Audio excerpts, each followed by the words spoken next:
दोस्तों, अक्सर हम जीवन में समस्या आने पर, परेशानियों से घिर जाने पर और असफल होने पर बहुत ही डिमोटिवेट ऐसा फील करना शुरू कर देते हैं, हम कंप्लेंट करना शुरू कर देते हैं। लेकिन कंप्लेंट करने के बजाय और डिमोटिवेट होने के बजाय अगर हम हौसलों से काम ले तो डेफिनेटली हम सॉल्यूशन को पा सकते हैं। तो दोस्तों, अब मैं आप सभी के सामने ऐसे व्यक्ति को आमंत्रित करने जा रहा हूं जिन्होंने दोस्तों अपनी दृढ़ता, कड़ी मेहनत और बुलंद हौसलों के साथ अपनी एक अलग पहचान बनाई है। तो चलिए दोस्तों, let's welcome one and only executive director of MCL, Miss Prachi Dhole. Thank you Mangesh sir.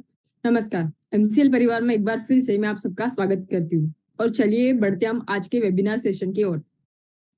क्या आप सोच सकते हैं, एक अति सामान्य आदिवासी समाज में से एक महिला ना कि सिर्फ अपने फैमिली के लिए, अपने समाज के लिए और आगे चल के अपने देश के लिए भी कुछ योगदान कर सकती है।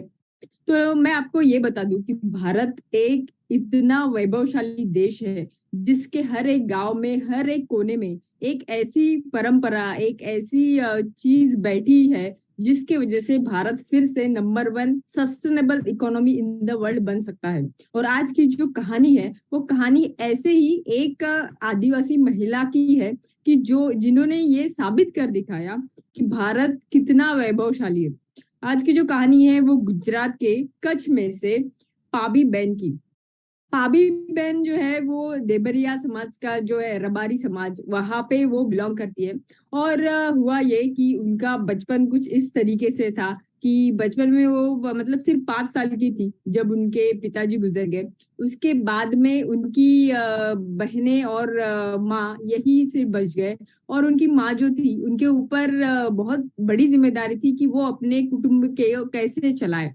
और उनका जो एरिया है कच्छ, उनके एरिया में कुछ जो व्यवसाय है वो उनकी माँ मजदूरी करके अपने जो कुटुंब है उनका वो रोज मतलब उनका वो पालन पोषण करती थी। अभी ये जो है पाबी बेन, इनको हमेशा लगता था कि मैं कुछ करूं अपने पूरे फैमिली के लिए। लेकिन उनके साथ पास सिर्फ एक ही काम था। वो काम ये था कि वो जो अपना पानी है वो पानी भर के एक घड़ा अगर वो लाती थी तो उनको 1 रुपया मिलता था। इस तरीके से उनका गुजारा होता था। ऐसे ही करते करते उनकी शादी हो गई और शादी होने के बाद में भी उनके कुटुंब में वही सेम जिल्लत थी। बिकॉज पुरुष जो थे उनको भी ऐसा कुछ अवेलेबल नहीं था व्यवसाय जिनके वजह से वो एक अच्छी खासी और अपनी लाइफ डिपेंड कर सके।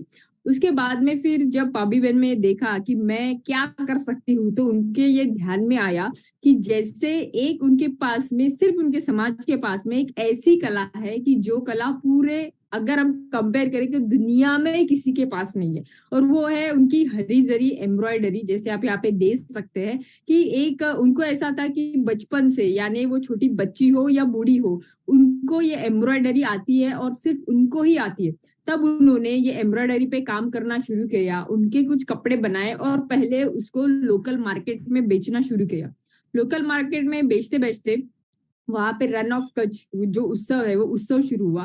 और वो उत्सव के लिए भारत के दुनिया भर के डिफरेंट कोने में से, जहाँ पे ओनली सिर्फ व्हाइट डेजर्ट है, सभी लोग वहां पे आने लगे। आने के बाद में उन्होंने ये कला को जो है वो सराहा। और धीरे धीरे उन्होंने अपनी समाज की महिला को भी ये सिखाया, उनको एक साथ लाया और अपना एक ब्रांड तैयार किया, पाबी बेन। और उन्होंने इसी का अपने डिजिटल योगदान से एक वेबसाइट भी तैयार किया।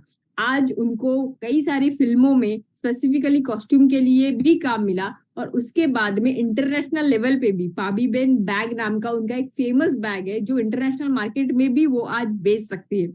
तो इस तरीके से हम ये समझते हैं कि जैसे एक हमारी भारत जब हम देखते हैं तो ऐसी जो कलाएं है वो से भारत के हर एक गांव में, हर एक कोने में बसती है। और यही कला का अगर हम अच्छे तरीके से इस्तेमाल कर सके, इसे एक प्लेटफॉर्म पे ला सके, तो Bharat number 1 sustainable economy in the world बन सकता है। और यही नींव है एमसीएल सस्टेनेबल प्रोडक्ट्स की।